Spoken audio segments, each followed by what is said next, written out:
Lord. Walang nagsabi ng schedule ah. Purihin ang Panginoon po. Amen. Sabihin nga natin sa ating mga kapatid, Shama. Shama.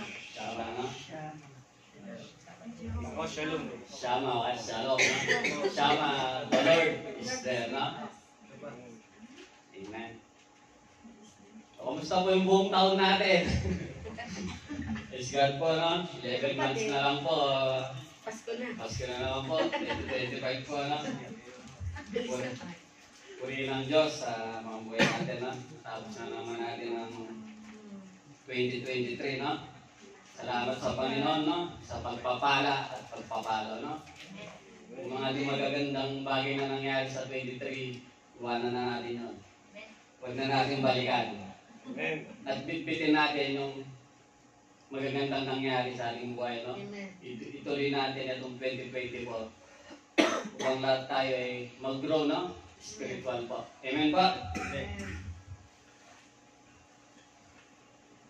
Sensya na po kayo, medyo di ready yan yung lingkod po, no? Pero praise God po kasi nung nakaraang Friday po, habang kumakain po kami, nila bro, napag-isapan po namin dito kay si Esther po, no? Sabi ko, yun na lang muna yung ano natin about kay Queen Esther po, no? Samahan niyo muna po ako sa, basahin ko muna po sa Esther 70. Then Esther the queen answered and said, if I have found favor in the sight of king, and if it please the king, that my life be given me, and my petition, and my people, at my request. Amen po. Samahan niyo muna po ako sa... Yes, Lord, muli pinupuri ka namin, Lord. Tinataas ka namin, Lord, sa oras na to, Lord. Minsan pa, Lord, ako po'y lumalapit sa'yo, Lord. Nagpapakumbaba, nagpapakalinis, O Lord. Humingi ng kapatawaran, O Lord, sa akin ang sabi na isip na gawa, Lord, na hindi ka lugod-lugod sa'yo, Lord. Lord, patawaran mo po ako, Lord, upang ako'y kalugod-lugod sa harapan ng Lord. Lord, isang pa, Lord, salamat, Lord. Muli, ginamit mo ang iyong lingkod, O Lord. Lord, gamitin mo lamang po ako, Lord, na daluyan ng iyong banal na salita, Lord. Itago mo po ako sa iyong likuran, O Lord. Wala po akong magagawa, Lord. Pero sa biyaya at tabag mo, Lord, ikaw po ang mangunguna dito, Lord. Ganun din po, Lord, tinataas ko po ang bawat puso at isipan ng mga kapatiran, Lord. Patuloy, Lord, na mauna namin, Lord, ang iyong salita, Lord. Lord, maraming salamat po, Lord, sa ilang mong pinakamatas na papuri. Salamat po sa basa tayong pangalan mo, Ama. Amen. Lord. Yun po, no? Sino po nakakilala kaya kilala naman po natin sigurado lahat yan ang si Reyna Esther po, no? Ang nagligtas po sa buong lipi ng Israel po, no? Yan po natin kung paano po nagawa ni Esther po yan, no? Nung kapanahon po na sa bansa pong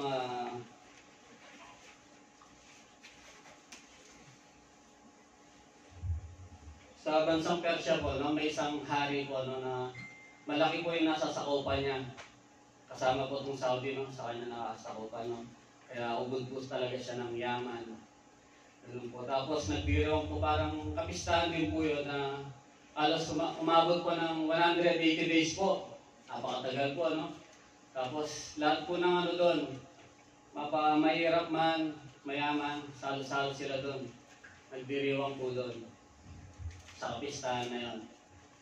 And then, 1 week before siguro pa matatapos na yung salo-salo nilang yun, yung hari nag-request sa mga anong tawag to, yung mga namamahala sa hari, no? Na ipatawag yung reyna niya, si Reyna Baste, na isuot yung corona niya para ipakilala siya, no? Kasi maganda nga yun, yung reyna niya, ipakilala siya. Pero ang ginawa ng reyna, in-ignore ng reyna.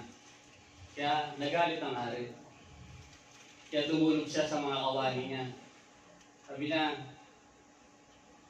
ano kaya gagawin natin? Sabi ng gano'n na sa nangyari na ito na hindi ako sinunod ng aking reyna.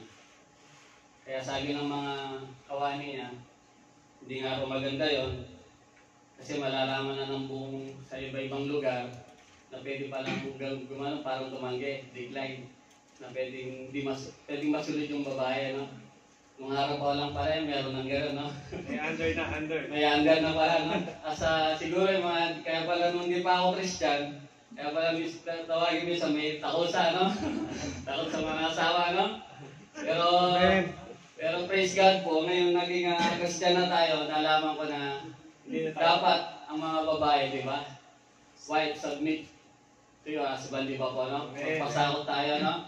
Eh, nung araw pala, yun na, sinira ng si Reyna Baste, no? Yung ano ng hari. Pero hindi pumayag yung mga kawali, pati yung king, no? Kaya sabi niya, gumawa tayo ng sulat na gano'n na yung tinanggal ang pagkareyna. Hindi na nagpakita sa hari, tinanggal yung pagkareyna, gumawa ng sulat na gano'n na hindi pwedeng masunod ang sa basta mga babae, no? Dapat susunod sa lalaki. Gumawa sila ng sulat, dinala sa lahat ng mga bansa, mga sinasabog niya. Sa makatwid, walang reyna ngayon sa kanyang kaharian. Nakita nila malungkot yung hari, kaya nagdesisyon ng mga kawani na kunin natin lahat ng mga dalagang mga babae, sabi ng ganon. Tapos i-training natin para mabigyan muli ng reyna ang ating hari. Yung sa mga twin, isa si Esther na napili. In-range sila almost 1 year bago iharap sa king. And then pagtapos nga po noon, na-training na sila, isa si Esther na napusuan ng hari. Naging reyna siya. Si Esther po pala, wala nang ano yan, wala nang pamilya. Bali, ang nag-alaga sa kanya, kanyang tiyuhin, na tinuring ng tatay, si Mordecai.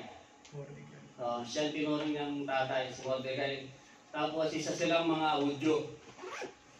Pero hindi na sinabi sa kanyang king na isa sa Hudyo.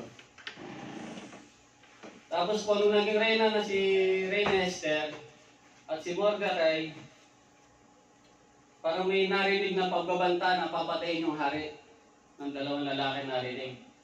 May pagbabanta sa hari na papatayin siya dahil ayaw nga yung hari ng dalawa, no?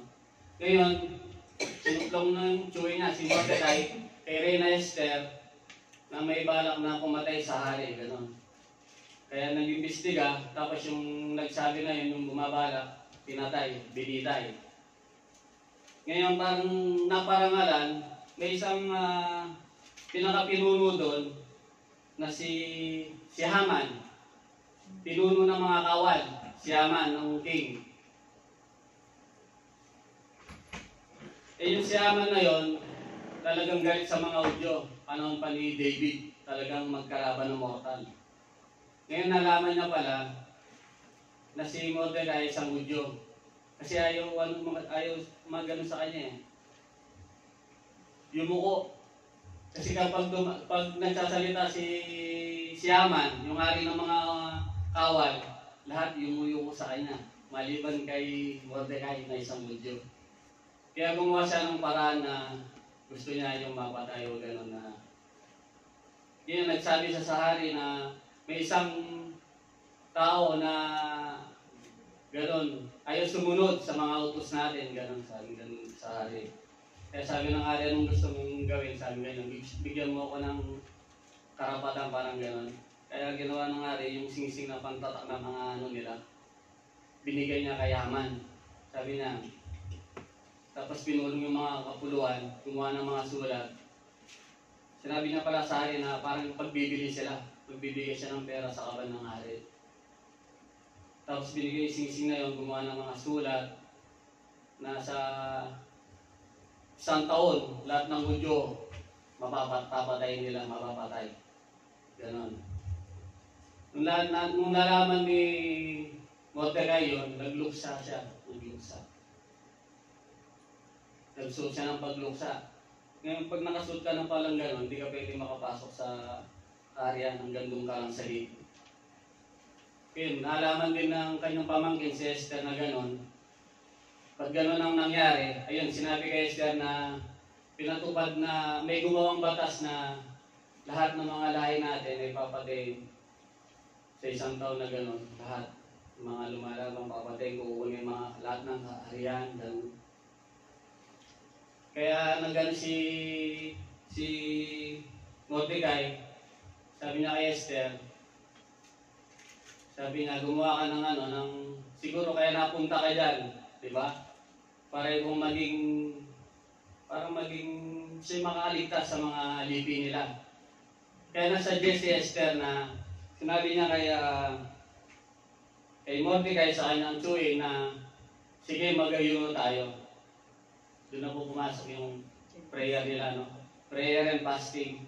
3 days, sabi na. Ganun din ako, kasama ng aking mga kasama niya sa Karian, na mananalangin din, 3 days. Ganun din sa labas, sa mga Udyo, si Mordecai, yun, nanalangin sila. Kaya nga sabi na yun, after 3 days, pupunta siya sa kwarto ng hari. Pero 30 days pala, hindi pa sila nakikita ng hari noon. Hindi ka pwedeng pumasok hindi ka pwedeng magpakita sa hari nang walang invitation. Pwede kang patayin. Parang hindi ko alam tawag nun eh, parang may stick na ginto yun eh. Pag ginano nyo o tinaas, pwede ka nilang patayin. Kaya nga sabi dyan, no? Sabi ni Esther, no? Sa buong tapang niya, sa kanyang pananampalataya, sabi niya, aarap ako sa hari, kahit kamatayan ko ang kapalit. Yun, nag-fasting sila, 3 days, nag-prayer, no? Tapos noon, umarap na siya sa pinto ng hari. Ginano naman nung ginto na kinulukdan siya ng hari. Yung lumapit sa kanya, sabi ng hari, anong gusto mong kahilingan ng aking mahal na reyna? Kahit kalahati ng yaman ng aking kaharian, ibibigay ko sa iyo. Sabi nung hari. Sabi ni Esther, inibitahan sila kasama yung hari ng mga upo, si Haman. Magsalo-salo po tayo at doon ko sasabihin ang aking kahilingan. Yun, nagsalo-salo na sila. Tinanong naman siya ng hari, mahal na rin yung kahilingan. Kahit kalahati ng aking kaharian, ibibigay ko sa iyo. Sabi niya, mahal na hari, samahan niyo po ako muli bukas sa salo-salo at doon po sasabihin sa inyo. At yung gabi na yon, di makatulog ang hari. Pinatawag niya ang tagapamahala, yung libro na nakasulat ng pangyayari sa kaharian. At yung libro na yon, no? Tingnan po natin, no? Na pinagpe-pray pa lang ni Esther nauna rin kasagutan ng Panginoon, no? Ganun po umilos ang Panginoon, no? Na pinagpe-pray pa lang po natin. Alam na ng Panginoon ang gusto natin. Sa mga din po, binasa po nung tagapamahala ng libro nung sabi niya, ito si Mordecai na nagligtas po ng iyong buhay. Nung binigyan natin parangal sa kanya, sabi niya, wala po. Sabi nga lang. Doon pa lang, niremind na ng Panginoon na si Mordecai pa lang nagano sa kanya, isang Hudyo, no? Nagligtas, no? At yung time din po na yun na kinabukasan, balak na rin sabihin ni Haman, gagawa siya ng kasalatan na bibitayin si Mordecai. Dalawa po, no? No? Di alam ni Haman na nauna nang nalaman ng hari ang ginawa ni Mordecai, no? At that time na yun na si Haman papasok din sa kaharian. Sino ba yung nasa bulwagan? Sabi nung si Haman po, patawag mo siya. Kala ni Haman, anong sasabihin sa kanya? Kala niya siya yung paparangalan. Sabi kay Haman, ano pang dapat gawin sa taong gustong parangalan? Mahal na hari, sabi niya, ipasuot mo yung damit na nung muna kang naging hari at yung kabayo mo na ginamit para parangalan yung tao na yon. Sabi ni Haman, kala ni Haman siya kasi kaya gano'n ang sabi niya. Sabi na, sige, sabi niya, sunduin mo si Mordecai, isakay mo siya sa kabayo, iano mo sa lugar, parangal mo na ang ginawa sa akin. Yun, kaya si Haman, nalungkot talaga, umiyak, nanangis, no? Pagkatapos nun, umuwi sa kanyang pamilya, nanangis siya na gano'n ang nalaman, no? Sa mga tempo, ngayon, magsasalo-salo na sila uli. Sabi ng hari, mahal na reyna, ano ang iyong kahilingan? Sabi niya, mahal na hari. Yan po the power of prayer po, ano. Sabi niya, Gusto ko po sana hilingin na iligtas mo ang aking buong lipi. Amen. Diba? Doon nga na rin sinabi na isa sa Job. Tapos iligtas mo po ang aking buong lipi dahil binenta po kami, sabi na. Hindi, sabi niya mahal na rin hindi ko pa na po sana kayo gagambalain kung kami ginawang alipin lamang. Sabi niya, pero binenta po kami at papatayin po kami ang buong lipi namin. At ang gumawa po nito ay ang masamang si Haman. Sabi gano'n. Kaya nagalit yung hari, umalis siya. Naiwan si Reyna doon at si Haman. At that time, yung ko si Haman ay lumuhod, humingi ng tawad kay Reyna Esther. Sakto naman pagpasok ng hari, nakita niya, akala niya may ginagawa si Haman sa kay Reyna, hindi niya alam, humingi lang ng tawad na ganyan-ganyan patawarin. Hindi pa siya nagsasalita, tinukloban na siya ng mga kawali ng hari.